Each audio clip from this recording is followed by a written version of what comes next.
Although Grace Lee Whitney only appeared in 8 episodes as Janice Rand on Star Trek, her termination had nothing to do with budget cuts or viewership. Everything changed in 1966 when something occurred at Desilu Studios behind closed doors. She was summoned to a late-night meeting by a top CEO.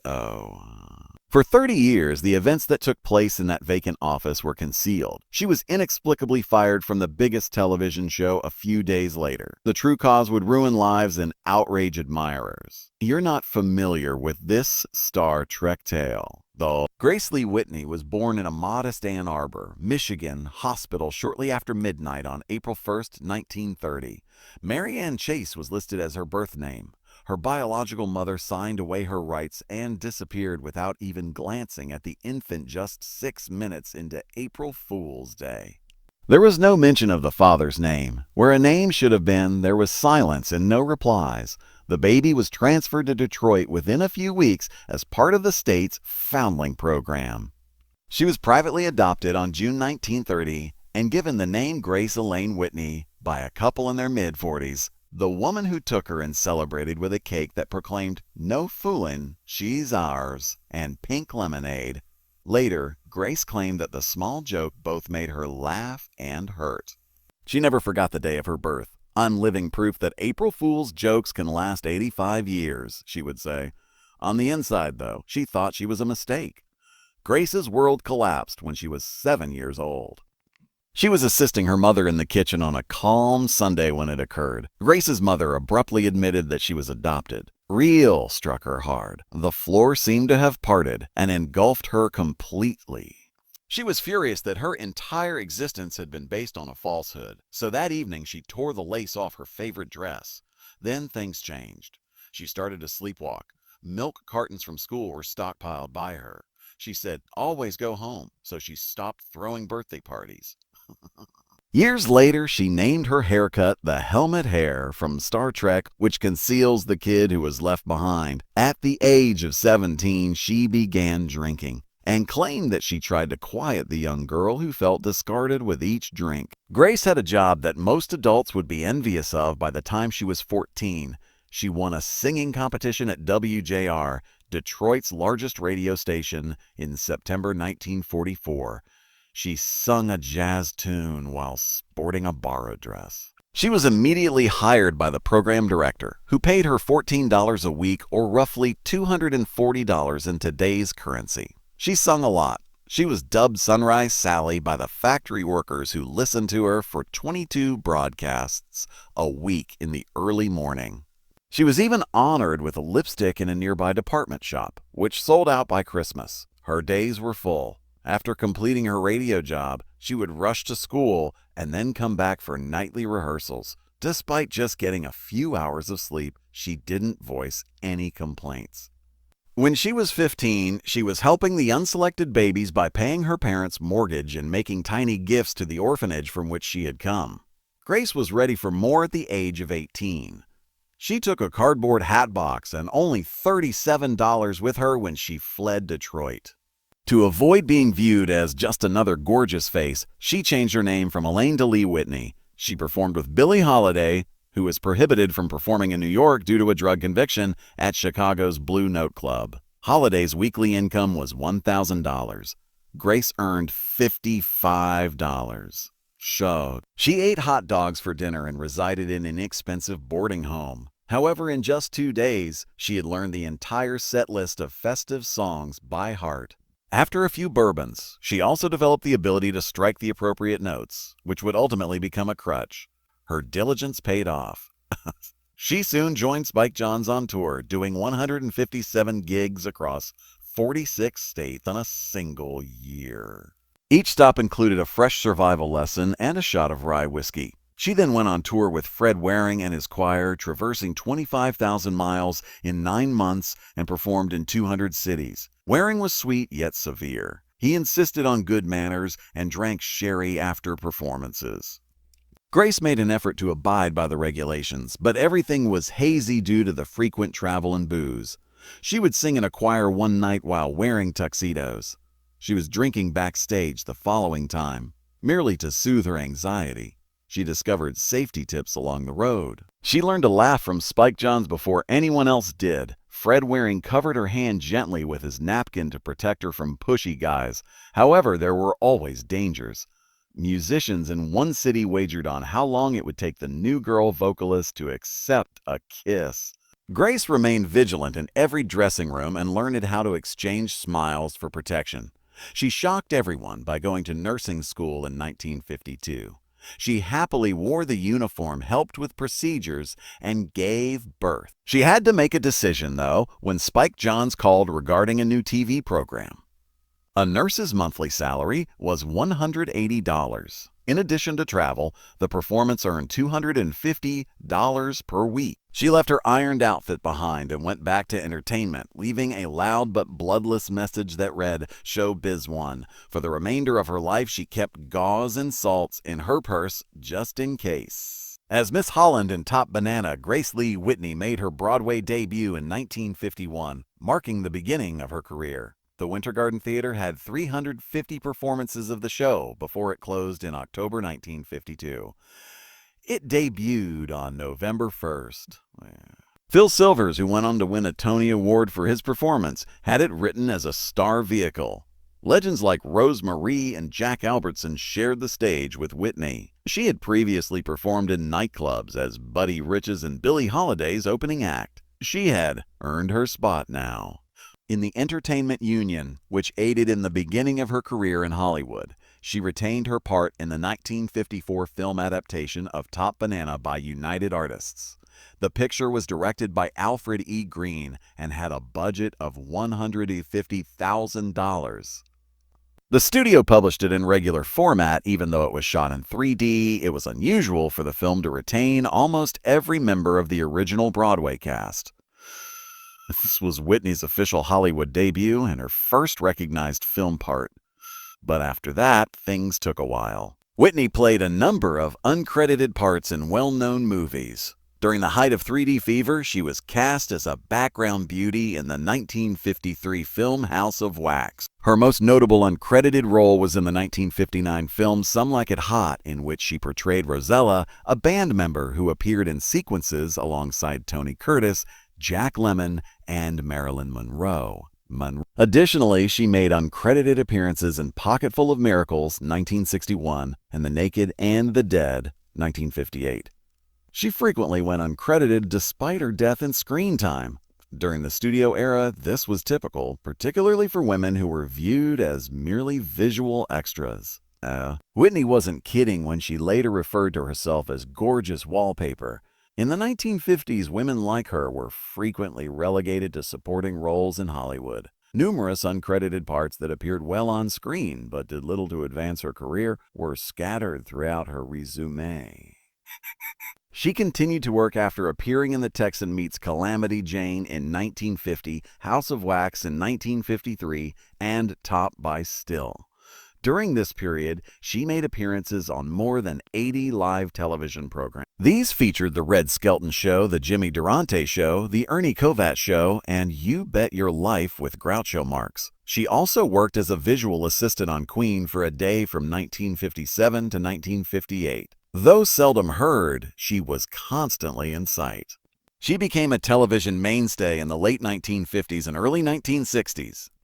In 1953, she starred in her first serious role on Cowboy G-Men. The Real McCoys, Wagon Train, Gunsmoke, The Rifleman, Bat Masterson, 77 Sunset Strip, Bewitched, Batman, and The Untouchables were among the prominent shows on which she appeared more than 100 times. She was portraying actual characters, not just supporting roles. In 1958, she performed Tempest Flame on Mike Hammer. She portrayed Marcia V on Hawaiian Eye, and her 1953 performance with Groucho Marx demonstrated her ability to maintain a sharp sense of humor and quick wit. Early in 1966, while Gene Roddenberry was casting for a new science fiction program, she got her big break. Whitney was able to get an audition for Star Trek since she had previously collaborated with him on a pilot for Police Story. Roddenberry was looking for someone with a soft edge but a forceful appearance. He required somebody who was both emotionally and professionally layered. Whitney was a good fit. She has previously worked with music icons like Fred Waring and Billie Holiday and received training as a nurse with live performance experience. She was chosen to play Yeoman Janice Rand, the USS Enterprise's captain's assistant. Despite having a 13-episode contract, she only made 8 appearances before being let go. She had significant parts in episodes such as The Enemy Within, Charlie X, and Miri. In Charlie X, a young man with abilities became obsessed with her character. She had to fight off a malevolent Captain Kirk in The Enemy Within. Shortly after the show's September 1966 premiere, her last episode aired. At the time, Star Trek was the most costly television series, with NBC spending $190,000 on each episode. However, Whitney was released by the network. Her role had been more than a cute assistant in Roddenberry's mind. She was intended to demonstrate the harmony between human feeling and professionalism. Although NBC execs didn't like it, the character's underlying desire to Kirk was ingrained from the start. They believed it gave the impression that Kirk was too inaccessible for romantic guest star plots. They thought Kirk needed to appear open and unattached in order to draw in female viewers. Whitney was already a fan favorite, but that choice resulted in her leaving the show. In the meantime, a sinister event was taking place behind the scenes. A top official at Desilu Productions sent an invitation to Grace Lee Whitney, who was only 2 months into filming Star Trek in late 1966. She didn't ask any questions. It seemed like a natural progression from her previous collaboration with Gene Roddenberry on a pilot called Police Story. The meeting was scheduled to take place in an unoccupied office building late at night. It wasn't suspicious, but it felt strange. He was a powerful man. Actors knew better than to rebel against the studio executives who controlled everything in that era.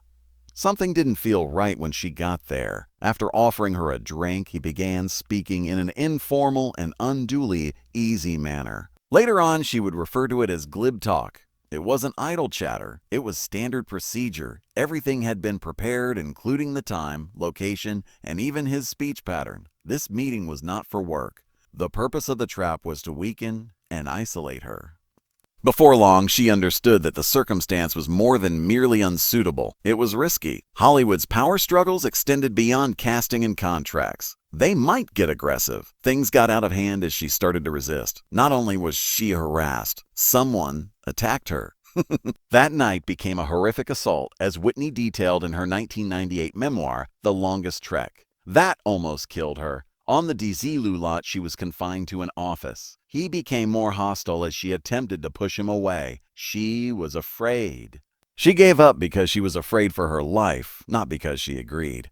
Just where she believed she was constructing her future, what had begun as a professional opportunity ended in trauma.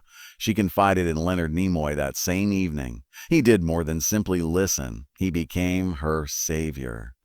It wasn't considered rumor by Nimoy. He was with her for 4 years. Whitney's life fell apart once she was later let go from Star Trek. She battled addiction. She ended up on the streets. Nimoy also remained nearby. He urged her to become a member of Alcoholics Anonymous. He discussed faith with her. He assisted her in standing again. She would later remark she might not have made it through without him. They were more than just a show. It has its roots in something very personal and sad. The man who did it was never identified, not once.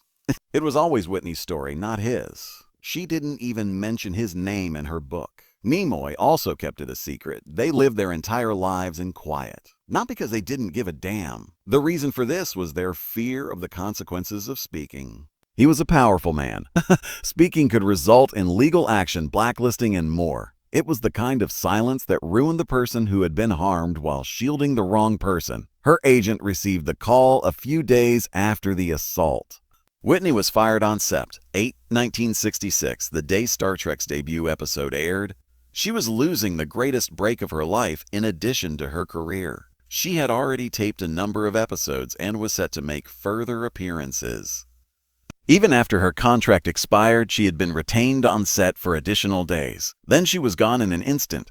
No warning, no explanation. People in Hollywood had a way of being cut off entirely as if they had never lived. According to NBC, the official explanation was that her character, Yeoman J. Janice Rand, gave the impression that Captain Kirk was in a romantic connection. They claimed that would damage the show. Kirk had to make an effort to flirt with a new woman each week. A reliable friend would accuse him of being unfaithful. Thus, they disposed of her. That's what they told the media. The issues with the budget, the instability behind the scenes, and the pain Whitney was enduring off-camera were not mentioned. Saying that her role didn't suit the concept was simpler. The choice did not sit well with Gene Roddenberry. He tried to get her back in a memo he wrote a few weeks after she was fired. He even proposed a hairdo change to make her appear younger in the hopes of persuading the network.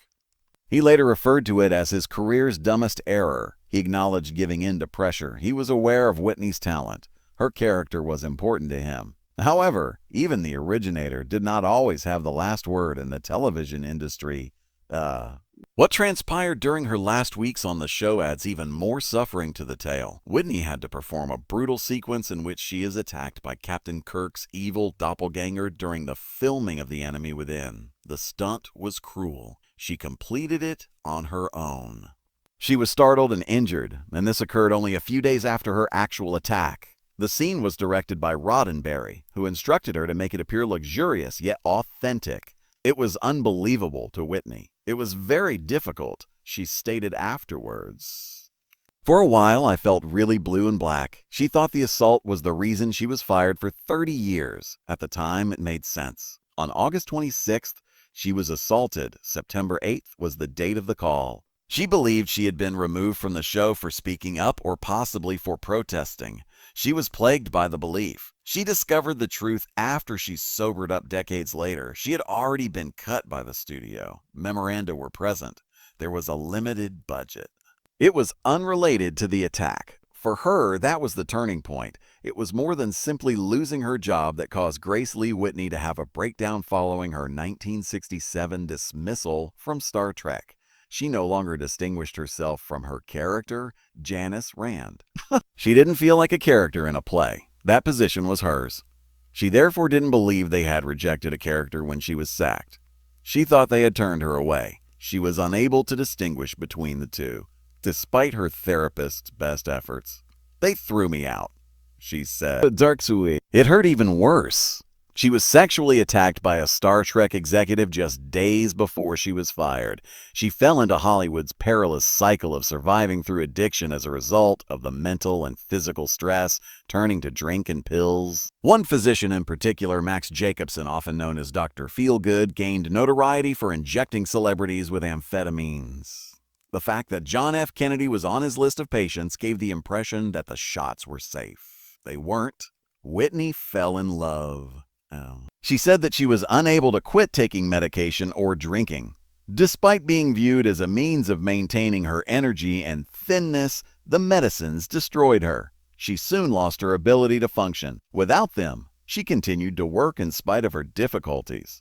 She made appearances on television programs such as Batman and Death Valley Days, maintaining a professional facade while inwardly collapsing. As long as she performed her duties, the industry ignored her, which only made matters worse. She felt she was still in charge since every guest role offered her false hope. Her reputation was subtly deteriorating in the meantime. Even the occasional roles ceased to appear by 1970.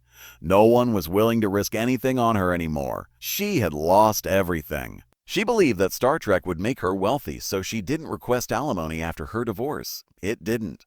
Her ex-husband remarked, "Good, I'm glad you're out on your ass," after she informed him that she had been fired. She began to liquidate her possessions. Previously helpful friends slipped away. She even lost contact with her sons. The funds ran out. The phone calls also did. In Los Angeles, she found herself in Skid Row, which is located at the intersection of 6th and Main. This was not a short-term situation. She shared a home with thousands of people who had nothing. Mentally ill persons, addicts, and those who are overlooked by society. In the hopes that someone might sympathize, she looked around the streets for assistance from other lost souls. The region was rife with pain and violence. Every night, women were exposed to grave risks. Whitney had previously been on television. She was now just another name on a lengthy list of others who had been abandoned. One of the toughest places to be homeless in America during the 1970s was Skid Row. Not enough shelters were available. Real mental health services were non-existent. Whitney and other women were always in risk. Attacks were frequent. Death was the same. Broken structures, improvised shelters, and dashed hopes lined the streets. In the crowd, she was just another face. Grace Lee Whitney, a former Star Trek actor, was waiting in the unemployment line in Los Angeles in the middle of the 1970s. She was just surviving until a well-known face showed up. The actor who portrayed Dr. McCoy was named Kelly. He was not there to save her money. He had a message to convey. At Star Trek gatherings around the nation, fans were inquiring about her. The fans hadn't forgotten about her character, Janice Rand, even though it had been years since she appeared on film. She was persuaded to attend one of these parties by Kelly, who understood what it was like to be in between jobs. The first tiny step out of a long, dark tunnel was that talk. After being let go from the original series in 1966, Whitney had been battling addiction and hopelessness for almost 10 years. Whitney followed that suggestion and attended Equakin 76 in 1976. Fans greeted her as if she had never left, even though she had no idea what to anticipate as she entered those doors. Despite the fact that she had only made 8 appearances, she was remembered. They inquired about her whereabouts. Everything changed in that instant. She received more than money from conventions. They provided her with a goal. She resumed her career as a singer with her band Star. She was being noticed, not just getting by. And in unexpected ways, that recognition reconnected her with the Star Trek community. She made a comeback to the cinema in 1979, this time as Chief Petty Officer Rand in the movie Star Trek. However, the return was not as smooth as it appeared. She was still having trouble. In order to be functioning while filming, she had transitioned from drink to marijuana. She was devastated to see how exhausted she appeared in the final cut. She went back to Skid Row and spiraled once more. But in her eyes, Leonard Nimoy saw the truth. He had fought his own inner demons. He was not critical of her. Rather, he took her to a meeting of Alcoholics Anonymous. Her life was saved by that one act from one co-star to another. Officially, she started her sober journey in 1979. Her clean life officially began on April 3rd, 1981. She had already hit rock bottom by that point. She had been living on the perilous streets of Los Angeles, destitute and addicted to speed thanks to a notorious Hollywood doctor since she was 13. She had resorted to relationships and drugs to hide her suffering. However, everything changed when she met a man from the Midnight Mission named Clancy. He presented the 12-step program to her. It was more than a means of escape. It was a novel route. For 34 years, she continued on that route, giving speeches at conventions, churches, and jails. Became evidence that recovery wasn't only feasible, but also had the potential to last. A trip to Israel in 1984 marked a turning moment in her spiritual development. Although it wasn't intended to be a life-altering event, it did end up being so. She characterized it as a profound and irrevocable divine transformation. She substituted faith for narcotics. Despite being a Christian by birth, she never asserted that faith was the solution to all problems. She acknowledged that finding religion alone did not make her addiction go away. Every day she had to struggle, the truth to people. God was helpful, but so were integrity and self-control. Her work developed based on that equilibrium. Her autobiography, The Longest Trek, My Tour of the Galaxy, published in 1998, detailed her entire experience. It was painfully honest. Though she did not identify the man who had assaulted her, she wrote about it and it tormented her. She recounted sleeping on the streets and claiming that she was fired because of the assault, only to discover that the decision had already been made. She discussed what recovery actually looked like and disclosed her relationships with Harlan Ellison and Buzz Aldrin. The foreword was written by Leonard Nimoy, who had witnessed her darkest moments. Her words gave them strength, according to fans who read her book and saw her at conferences, but she didn't stop there. Particularly after relocating to Coarse Gold, California in 1993 to be nearer to her son, Whitney spent half of her year traveling visiting jails. She wasn't a preacher. She revealed, inside maximum security jails, she stood in front of both men and women. I opened up to them about prostitution, addiction, and salvation. She spoke without ego, without censor, and without shame. Years later, many prisoners wrote to her to thank her for helping them stay clean and start again. She offered people hope, not just rhetoric. She kept making reappearances in the Star Trek world, both in fan-made productions and the studio movies. In 1996, 3 full decades after her debut, she celebrated the franchise's 30th anniversary in a Voyager episode. She returned in Star Trek III, Star Trek Romy, and was promoted once more in Star Trek Vios. She continued to accept fan projects after big productions went on. She had no intention of becoming famous. She was doing it because she wasn't going to give up on her admirers, who never gave up on her.